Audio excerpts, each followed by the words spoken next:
Panorama group, जो सोचता है वो करता है। बिहार के जननायक आदरणीय मुख्यमंत्री जी को धन्यवाद करते हैं कि जिस तरह से राज्य और देश डिजिटल हुआ, गांव के लोगों को असुविधा न। बिहार में जितने हमारे मत्स्यजीवी सहयोग समिति चल रहे हैं, सभी को ये खुलने का अधिकार होगा।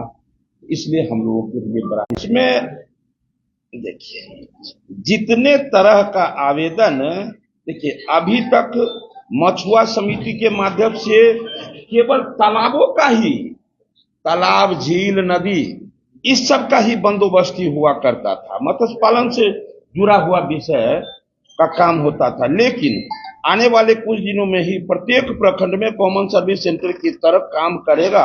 कॉमन सर्विस सेंटर सुविधा शुरू होने के बाद खेसरा, खतौनी, आय, जाति, निवासी,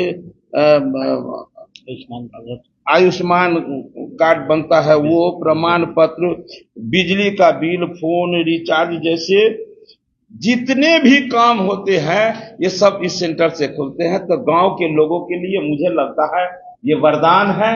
निश्चित रूप से कोई भी तरह का, चाहे मखाना से संबंधित उसे कोई आवेदन करने हैं, जैसे अभी हमारे प्रधानमंत्री जी के द्वारा मखाना व्यवसाय को जिस तरह से 4 चांद लग रहे हैं, उसके लिए लोगों को आज रात ही मेरे आवास पर लोग आकर रुके हुए थे इसके आवेदन के लिए।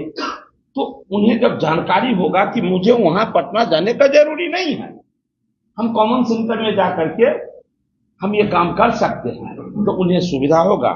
तो हर क्षेत्र का, चाहे बीमा हो, पासपोर्ट सर्विस हो, इनकम टैक्स हो, स्वयं सहायता समूह, मतलब जितने गांव भर में जो सरकारी सुविधा, चाहे वो केंद्र सरकार या राज्य सरकार से ग्रामीण को दिया जाता है, वो सारा आवेदन लोगों को वहां जाकर के सुविधा उठानी।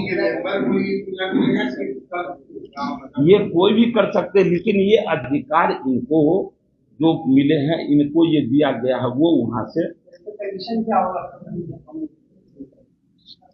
इस पहले तो है जो कोई भी जो अध्यक्ष है या सचिव है, ये उन्हें प्राप्त हुआ है। लेकिन उनके सहयोग से कोई भी व्यक्ति यदि चाहे तो ये वहां खोल सकते हैं।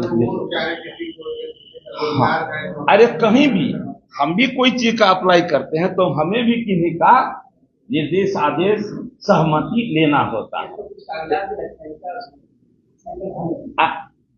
देश का कोई भी हम काम करेंगे तो हमें ऐसा कोई काम है जिससे कुछ का जरूरी नहीं है भाई। आधार कार्ड आपको लगेंगे ही लगेंगे, जाति है, आवासीय प्रमाण पत्र, जहां जो पेपर लगते हैं